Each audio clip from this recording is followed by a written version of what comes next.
Introducing narrow-leaf paper bark tree, Melaleuca linearifolia of the family Myrtaceae. Narrow-leaf paper bark tree is a small to medium-sized tree that can grow up to 10 meters in height.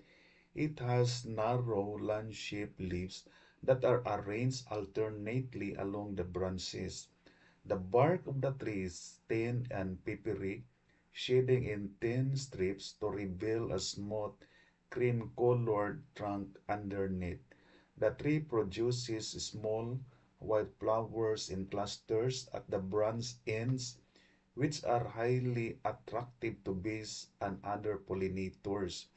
Narrow-leaf paper bark tree offers a range of benefits to both the environment and human health.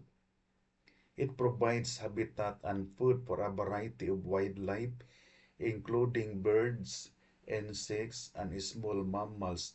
The tree's roots help stabilize the soil and prevent erosion, making it a valuable species for land reclamation and restoration projects.